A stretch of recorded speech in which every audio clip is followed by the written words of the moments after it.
don't think anybody would confuse me as being a beacon of positivity. I try to teach that to myself. I try to preach that to the world, but I know what resides inside of me and the trouble that resides inside of me in trying to maintain positive thinking. And we'll talk about this as the day goes on, the struggles and the challenges that we have. But this spring has been a challenge. It's just rained and rained and rained, and you could almost deal with the rain if it weren't for the destructive wind. We have had such winds, and here it's mid-morning, late morning again before I get to go battle some things. I'm going to be soaked to the waist because of the rain and the tall grass, which that's fine. But this wind, yesterday coming out of the south, earlier this morning coming out of the north, now coming out of the west, the wind is a problem. It's hurting my ability to maintain a good positive attitude.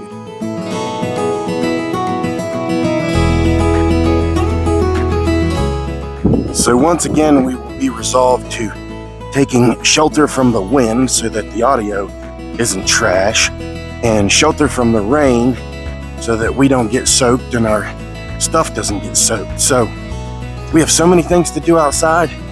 It's just very difficult when it's rain after rain after rain. As it turns out, it's good that I haven't got my egg layers out yet. They would have fared better than the meat birds, but the meat birds have been on a struggle. I mean, it was like 40 degrees again last night, so it wouldn't matter what kind of shelter you had them in, they would pile on. So trying to keep them dry, give them the best opportunity to be dry. Goodness, look at all the birds. So many blackbirds that I could never get that on camera, but there are tons of blackbirds just fighting in the wind, mixed group blackbirds. Anyway, those meat birds would have struggled no matter what shelter. Our shelters were getting blown all over the place, so I had to weigh them down and do some extra things. But it's been a challenge. It's been a challenge to get the meat birds going this year. All the birds are they're fighting in the wind. They're trying to take shelter in the pine trees and things. That's just one I got a quick little glimpse of them. That was just one little group of them. James chapter 1 verses 2 through 4 says, "Count it all joy, my brothers, when you meet trials of various kinds. For you know that the testing of your faith produces steadfastness. And let steadfastness have its full effect, that you may be perfect and complete, lacking in nothing." Again, count it all joy, my brothers, when you meet trials of various kinds. For you know that the testing of your faith produces steadfastness. And let steadfastness have its full effect, that you may be perfect and complete, lacking in nothing. Count it all joy. I mean, I've preached sermons on that before, and I've did studies on that before, and maybe we've even done a video about it before. I didn't go back I like to try to be just kind of spontaneous with my talking points and spit them out like that. But count it all joy. So not that it's a forced happiness, not that I'm going to go around just laughing and being joyous all the time, although I think I'm probably a pretty joyous person most of the time. I don't typically find myself in the doom and gloom, but it is counting these trials as a blessing, being joyful that you're experiencing these things as God's refining tool. and sometimes you wonder how much I must need a lot of refining, because this particular last year or two has seen a lot of trials. In just 2025, got good plans, you got a good path to see what you're going to come up with, and it's just been, this is like a perpetual late March, early April for 60, 70 days. Rain, wind. Again, the rain is bad enough. We had rain, last week where the poor chickens were drowning out there.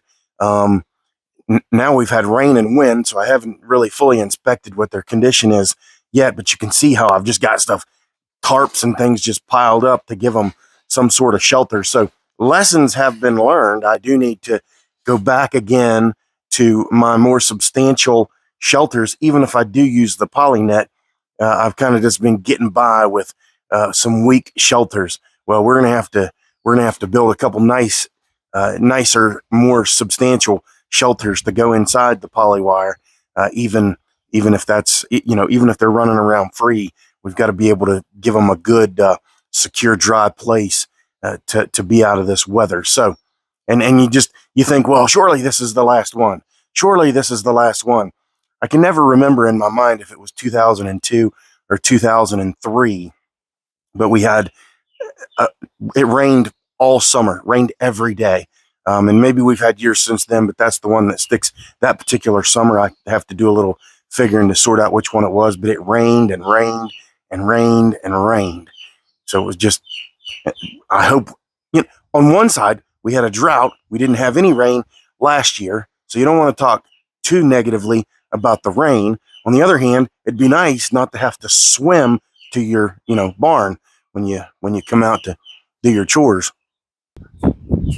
So my situation those things have just been beaten up over the years. They both had hard tops on them, and they were both in pretty good shape up until coming into this spring. So I'm not sure. We'll probably move away back to wood, something a little heavier, and we don't have to move them quite as often as we used to if we use the poly net. But so count it all joy. Count it all joy. How do I count this joy? How do I turn this into joy with this terrible mess that I've made? Well, the unfortunate side of it is, that it does cost a little money, but the positive side of it is I'm learning lessons, and I hope I'm always learning. I hope I'm always looking for a way to do things better ways to keep my environment with less clutter, better ways to manage my money, better ways, again, after all these years, better ways still to raise my chickens or protect my chickens. We've been doing this a long time. We know a lot about chickens, but sometimes you still do some dumb things. You just don't go as far as you need to. Count it all joy. I'm still learning lessons. I'm still being shaped. I'm still being molded. And you apply that to you lose a job. People have lost jobs recently with the economy and the economic decisions that have been made. Relationships, sicknesses, all sorts of things. What trial are you in, and how can you look at that more appropriately? I've got other trials that I haven't shared with you. We will one day. But I've got other trials. How do we take those trials and turn them into counting it all joy for God? And that's the path we need to be on. That's the target. I got chickens in the hospital.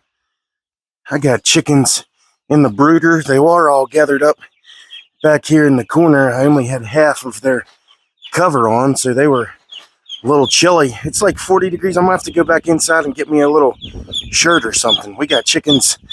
Who knows what mess we have out there.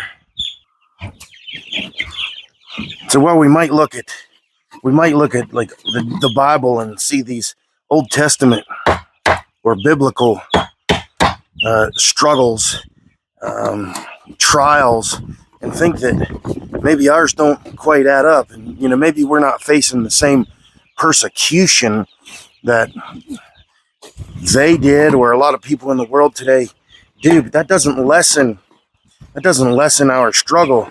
This still tests our faith to go through these times of bad weather, and everybody's been sick because of the changing weather. The grandbabies were sick. All the adults have been through sickness. Melissa's currently sick. That's a test of your faith, to be at a time of year when you're expecting to have warmth and good spirits, and just continuing to battle with sickness and struggle and the weather, and you just it's time to plant a garden, but obviously, it's a good thing we haven't planted a garden. We are typically tardy as usual. That wasn't a very good way to fill those feeders. And you can see how difficult a scripture like this is to count it all joy, to be joyful in the testing of your faith, when just the simple act of feeding my chickens, trying to maintain a joyful outlook. I know that I'm learning lessons. I'm depressed and upset that we're losing chickens when typically we wouldn't, that I need to construct better shelters, taking for granted that we would have the good weather that we typically have. And then, I do silly stuff like pouring the feed all over the place because I'm just disgusted and not taking my time to do these things.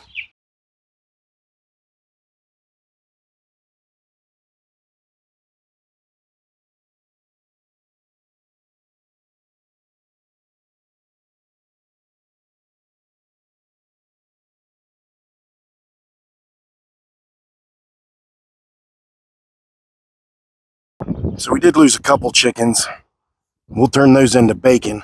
But you can see where that chicken manure is, where those pens were.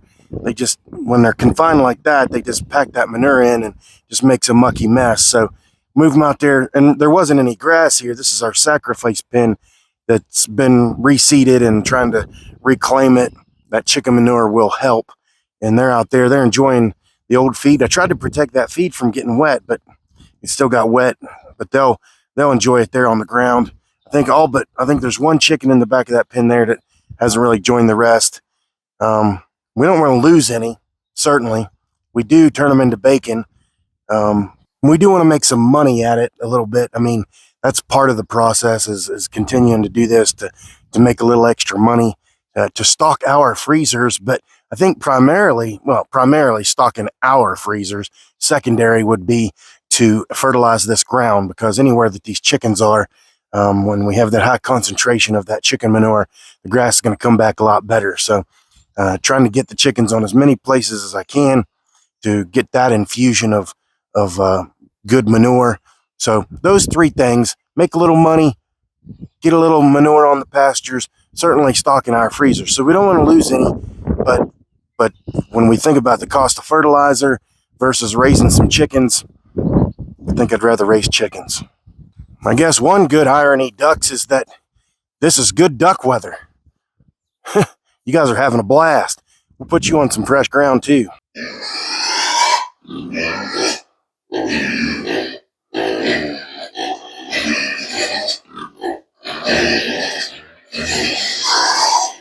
Here, y'all be distracted. Be distracted with that for a second. Like I said, we'll turn a little chicken into some bacon. Big guy, you don't like them or what? Not your thing? There's three of them. We got a big bucket of slop coming that nobody knows what's in it. But you guys are looking for it, aren't you? There you go. So maybe the chickens weren't their first choice, but whatever was in that slop bucket, that's what they're about. Let steadfastness have its full effect. Steadfastness, it urges us to persevere, to continue in growth, to become the perfect and complete believer. Now, that isn't to say we will be without mistakes. Tons of mistakes going on today. After 20 some years, I still don't know how to raise a chicken.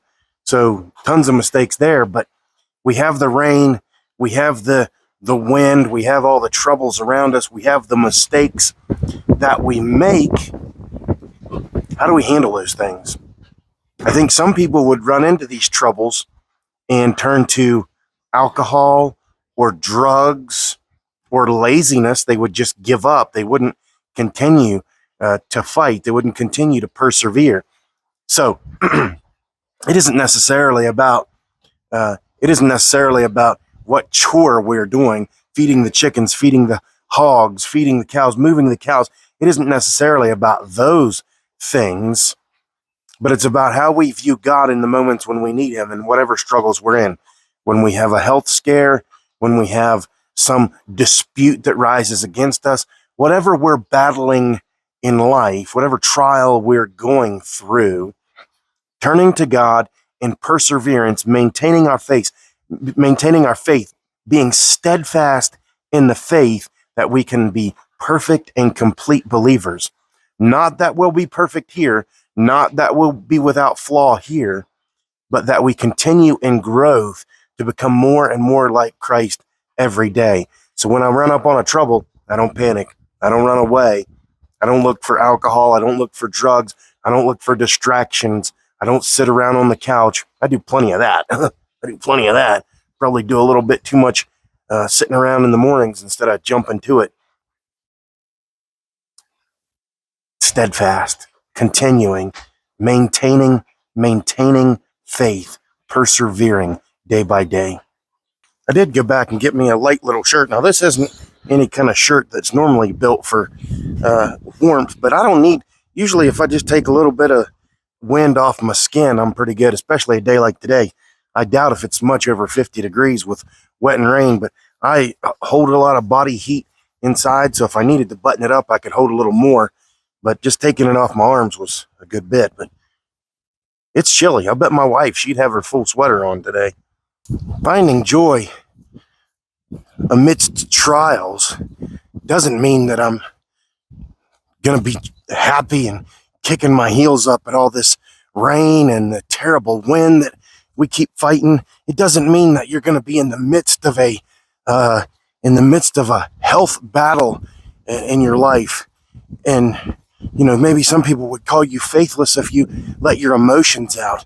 It's not that. It's not that things are just going to be perfect. It's not that I'm going to be smiling and kicking happy if I, have a vehicle accident or something like that. But through that, knowing that God preserves me, knowing that God has promised me heaven and that whatever I go through here is just preparing me to go home, is just preparing me to gain the final reward. Look how beautiful the grasses are, starting to get tall enough to wave around. My lady's over there waiting to get a new patch of grass. I'm going to be soaked when I'm done with that. That's why I saved it for last. People who live without God might run up to these moments and be crushed. They might not know which direction to go. People who go to church, people who live in faith might still struggle this way.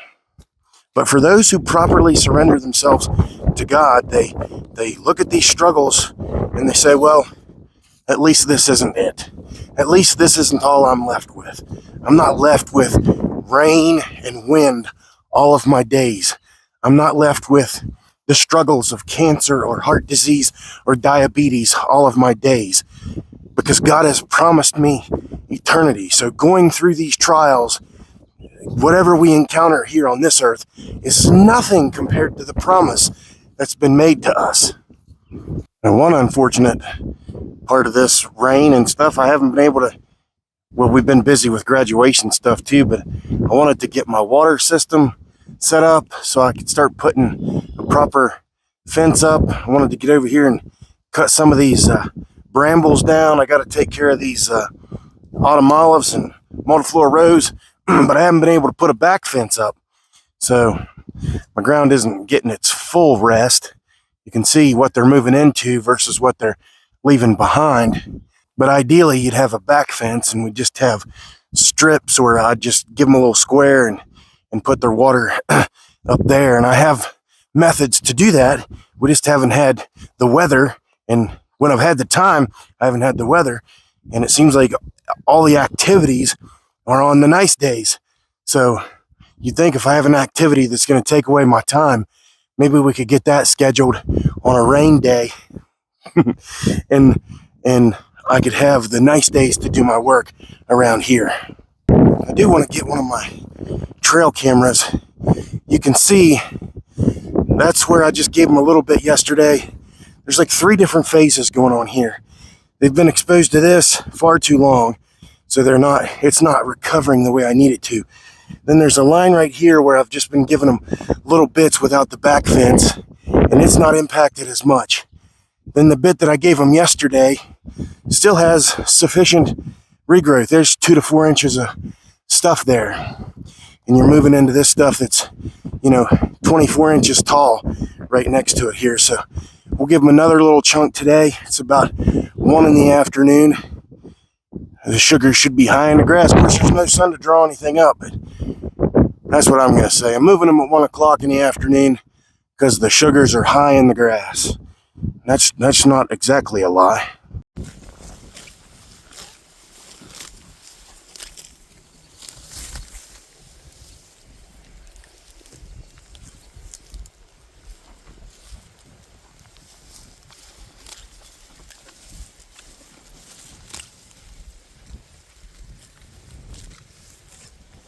I promise you, as a grass farmer, as a rotational grazer, there's no better sound than cows ripping at fresh grass. And they were all over there just lounging around. I got the fence put up and I just gave them a simple little, come on cows, and they just all came running. I just think they look fabulous right now too. Good old number 9, she's slicking off and just looking fantastic. 6 and 7, and where's old Helen? Helen just looks sharp as ever. Look at Helen. I mean, I didn't hold much hope for that girl, but I'd like to see her a little deeper body, but she is fleshing out nicely. These little calves coming on. I mean, I just think they look wonderful. Who are you? You're number 6. There you go, number 6. I think number 6 just looks remarkable. And old Bea down there, she has 2 calves working on her right now. Stormy and 2 socks working on her. So she's looking pretty good too. She's got a little bit of her. Of course, you don't want them to be overly fat, but getting this fresh blast of grass every day, goodness, I just think these cows look wonderful. James chapter 1 verses 2 through 4 says, "For you know that trials of various kinds produce steadfastness." Of course, we already talked about steadfastness. But for you know, who, God, for you know that God is there. It fosters a trust in us. For you know that trials of various kinds produces steadfastness. I know, you know, the believer knows. You can have confidence through these trials that God has not abandoned you, but that He is testing or using these things as a test in the fire to make you more prepared, more ready to use as an instrument for His glory. For you know, trust in God's sovereignty. Trust that He's going to deliver you. Trust that He's going to protect you no matter what the circumstances. They can kill this earthly flesh. The diseases can have their way with this earthly flesh. They can beat me. They can do whatever they want to this earthly flesh. But He's promised me something greater, and He is sovereign over everything. He is the God of creation. Nothing exists without Him. Trust in God, for you know that He will always be there. It's a rainy, wet, cool end of May day, and I'm a person who's always we get to June and it gets to be 90 degrees, and then we get a day like this and you can be in the mountains somewhere and be real cool. I've always been a big fan of that. I don't think I'm as much of a fan of it anymore. I don't think it fits my body the way it used to. But there's nothing I can do about that.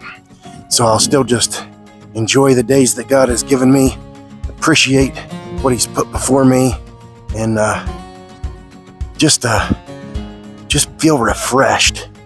Just feel refreshed in these days. Hey, look, there's a little chipmunk right there, having a good old time.